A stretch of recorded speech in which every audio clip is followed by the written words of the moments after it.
Good morning, my roomies. Welcome to episode 8 of JJHOS Sports, the amateur podcast where we play some chell, talk a bunch of sports, give you guys a recap. It's Jason on the mic, Johnny on the other one, Hey, what's up, guys? and we're actually in the middle of the first playoffs of EA Sports Hockey League. So we'll see how we do as we play our very first game here and talk some stuff. It's been an interesting week. Both Johnny and I just came back from the Grey Cup in Hamilton earlier this week. We got to experience our very first Grey Cup, and I had a fantastic time. I don't know, Johnny. Do you want to recap anything you enjoyed about the Grey Cup and the CFL? Oh, I just want to say I think Hamilton did a great job of hosting the Grey Cup, so kudos to them. I thought it was a fantastic festival all along the show. From Green Day did a phenomenal job, probably one of the best halftime shows I've ever seen, and that's including the Super Bowl halftime shows. I thought they did a very well job done. Just overall, the experience and the hospitality Hamilton showed was really great. Yeah, I would agree, man. And the game We got stood to out do some probably great one stuff. of the all-time best Oh, Grey Cup games. I would say top 5 from what I've seen since becoming a fan of the league. I, I'm gonna, double down on the fan participation and the fun and the hosting. I mean, there's not many Grey Cup cities I would say could host, if not better than Hamilton. And the reason being is that fan base, win, lose, not be in the final or nothing. When you guys are in Hamilton, I swear, the Cat fans are a different breed of football. They are like those diehard fans. Like you can see when we were walking the streets and just around the stadium, how the stadium is built in a very residential area, and kudos to them for all the fans showing out their support for the team. You know, with the flags out, they love those Cats over there. Oh, agreed. It doesn't matter it's year-round presence, year-round fun. Fantastic atmosphere. The game, as you mentioned, was a thriller. Thriller. You can't get any better than last-minute win. Um, kind of bringing it right to the end. Montreal, very close to actually losing the game when Fajardo got sacked on the first down. To then running it on the second down to bring it within 5 for a third down, and boom, hits Sneaker with the long pass, sets him up for field goal range to tie the game. And instead of tying the game, first pass straight to Phil Pop, boom, touchdown, game, winner, chicken dinner. The Alouettes are your 2023 Grey Cup champs. And man, the vibe, the fandom, the the fun, I've never experienced something like that. It was just phenomenal. I mean, we had that one guy behind us, a Cat fan from from St. John's, New Brunswick, and he turns to me. I'm wearing just your Argos paraphernalia, just a couple of earmuffs and such. And he turns to me and he goes, "Man, I gotta inspire the next generation of CFL fans. I'm so happy to see you guys out here, just getting to know the sport, learn the sport, you know, get deep in its history."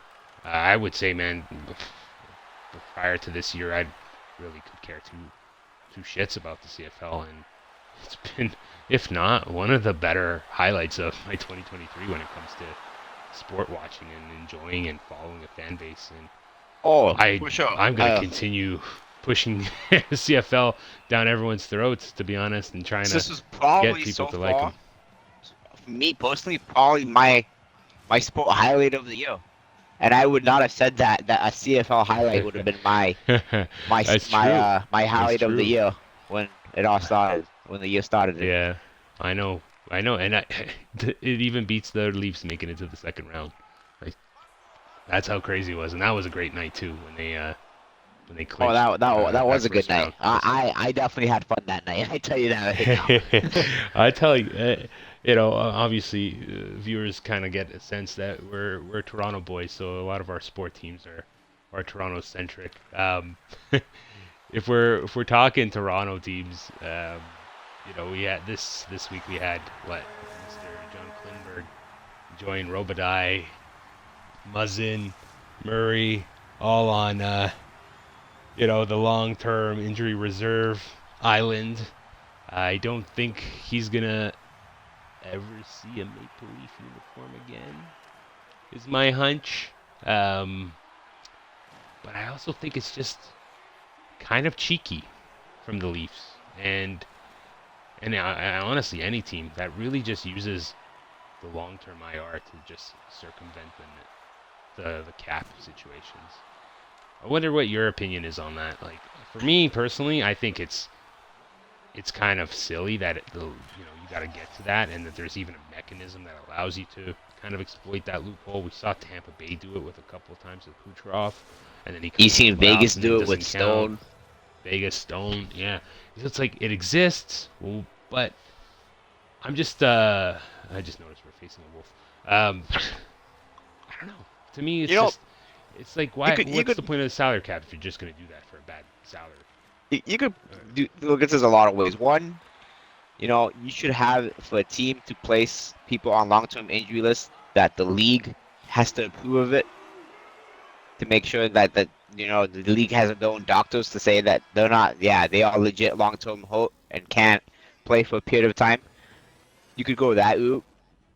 Yeah. I don't know if the league does that. I think they would, but if the league approves it, then you can't really say anything about it. But just how these guys happen, like the Kucherovs and the Stone, they have long-term injuries and they happen to come back for these playoff runs, right? It's kind of fishy at that end, right? So maybe think have about a it. league. Like you load up at the trade deadline with Kucherov's cap space, or with Stone's cap space, and all of a sudden you just gained Well, another 2 or 3. The issue is the salary cap. Pieces. The salary cap doesn't affect in the playoffs. So simple solution is just you have a salary cap for the regular season, have it for the playoffs too. It's not that big of an issue if you think about it, right? To be honest, my solution would just be allow people to buy out contracts as much as they want. Yeah, no, for sure. That you can do that. Why can't the Leafs just go fuck it? I don't want this guy, or the Edmonton Oilers go fuck it. We don't want to pay Jack Campbell $5 million anymore, and just be like, here's the rest of your contract. A lot of these teams have the cash. I mean, the Jays, the Leafs would just freaking offload any bad contract. They'd probably pay out people like JT. Oh, for sure. If they needed to re-sign Willie. But you handicap these guys, and you're trying to. It's the only league out of NFL, MLS, NBA, MLB that are just tied to this like an actual real salary cap, and are stuck having to really. Oh yeah, it's a hard cap too. Like it's, and it'd be also one thing if they did maximum 4-year contracts. Then it's like okay, at least you can manage that. And then you'd probably see a lot of turnover in teams. Actually, if we go back to CFL, they have a salary cap too, but you're only allowed to do 2-year contracts. And your salary cap's only 5.8 mil, but still, it allows for more parity. Like anyone can really go, all right, these next 2 years we're gonna go all in, and then sign the best guys, or manage it out. Manage it. But I think the NHL just needs to increase the salary cap, because obviously players need to be paid more. Let's be honest, compared to other professional leagues. When you have arguably the most talented athlete in North America, in McDavid, getting paid less than a 5th string pitcher.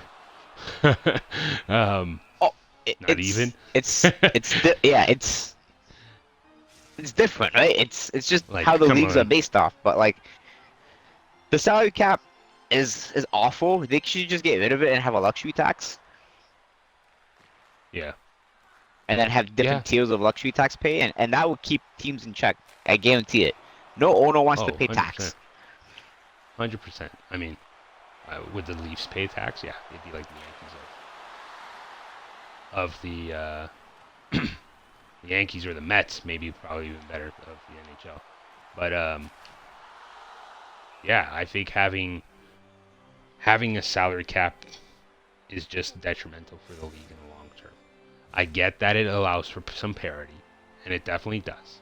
But it's clear when you have such a large gap in your salary cap that there are teams, I'm going to name the Arizona Coyotes that have, worked things out where it's like, hey, I'll take on some contracts just so we could get some picks, in return, and we help you, you help me. But let's be honest, if you forced Arizona to like come up to, you know, an additional 50% more than what they're currently contributing, their team would be better. Their team would have to Well, be better. there is a league floor, so they're at the Yeah, floor, but right? the floor is not is not far enough, is what I'm trying to say. I think the floor should be like closer to the ceiling to allow for more parity, if that's what they want to do with it. Because then you're just gonna have teams who are just never gonna be at the top, and the Sure. teams that are Well, just never gonna spend money. you have that in every league. You look at in baseball, Cincinnati, Pittsburgh, Oakland, I even know. Baltimore. They're not big spenders. I just don't. I just don't understand how you can have like, and it's a sporting issue all around. I think the MLS has it the best because the MLS has true parity in that their salary cap um, is essentially tied to national players, and then you're allowed to bring in like three international superstars or put people on three like super contracts. Um, that allows you to go and garnish anything. But because the league owns all the teams, unlike other leagues, the league owns all the teams, and you rent out those teams essentially. They're like franchises, right? So MLSE owns the franchise of Toronto FC, but Toronto FC is owned technically by MLS. But because the league shares in all the revenue and such, none of the owners that are franchisee owners are um, worried about like their profits. They're just worried about winning, which forces like new owners. You got like teams like Cincinnati FC, who just joined the MLS 2 years ago, like putting on competitive teams from the get-go because they're all making the same amount of money as owners from MLS as collective franchisee owners, right? They all share in the same pool. Everyone pays from the same pool. But they're competitive in the sense that they can focus all their additional cash directly on management, coaching, and everything that's going to make your team better. And the players are selected in a sense. It's like a giant pick-me line. Who gets to go first? It's almost like fantasy, where you pick your team and try to align the best team.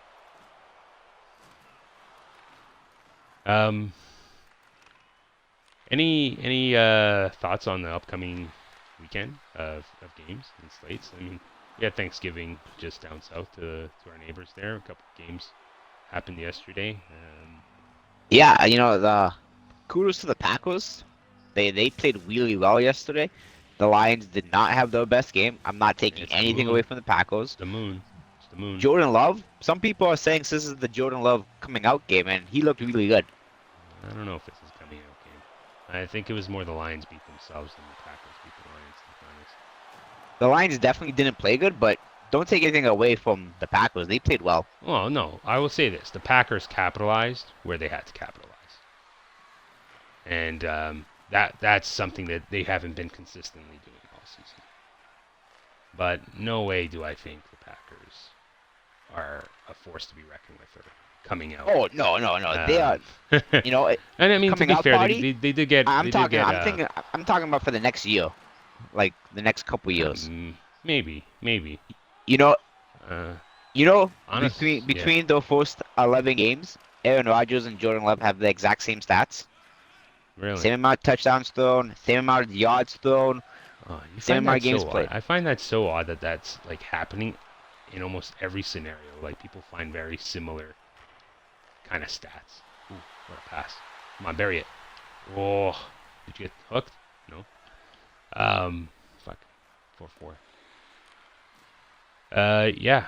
It's just overall, it's been a interesting NFL season. A lot of injuries that have just led to games that no one thought, oh, this team shouldn't win. This team shouldn't win.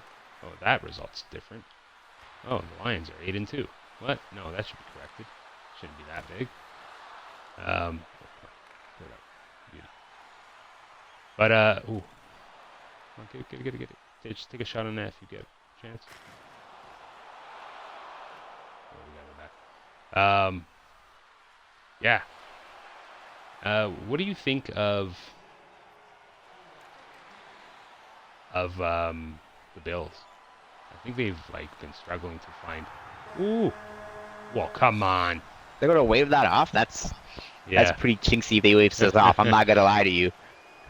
That's pretty. I mean, you're shoving your ass in this goal's face, but still. What do you think about the Bills this season? They've been also very. I think the Bills can beat any team in the league. I think the Bills can lose to any team in the league. Man. It's very hard to get a read off the Bills. I agree. They are a tale of two. It's just a very tough team to read. You don't know which. At this moment, you don't know which Josh Allen's gonna show up. Yeah. Oh, this is on you. You got a penalty shot to win the game here. Oh no, it's not me. It's going to our AI. Oh man, can he pull it off? Let's see, guys. Moment of truth. Moment of truth. Oh wow, so wide. It's okay. I would have missed that too. 1953 here. 1953. Let's go. Nope. At least the game is potentially going over. Oh, you guys get a little bit of extra now on the podcast, but yeah, I think the Bills are just an enigma. They're very confused as to what they want to be. I think the Bills are good when Allen is not making turnovers and throwing interceptions. When Allen is but he's being on forced focus into these situations. My guess is he might be hurt. Allen is not hurt. He's not hurt. He's just not making good decisions. You see these passes into coverage, they're not good decisions here. You think he's just being rushed? I think he's trying to force the game. Yeah. Football is a game you gotta take. Football is a game that we gotta take what the defense is giving you and exploit that. Yeah. Is that why Patrick Mahomes can play with anybody as his receivers? It's been working so far since Tyreek Hill left. Well, has it been working? Because it didn't work against the Eagles, and it didn't work against the Eagles. That guy took the play was there. That guy took the blame. He took the blame, and he shouldn't have taken the blame. The play was there, right? The ball was in the hands. It was the play was made. It just they didn't capitalize and execute. So that's that, right? You go to the next game. You move on. And that's it. Double up. Oh man. Yeah, you just move on. So, if you had to guess of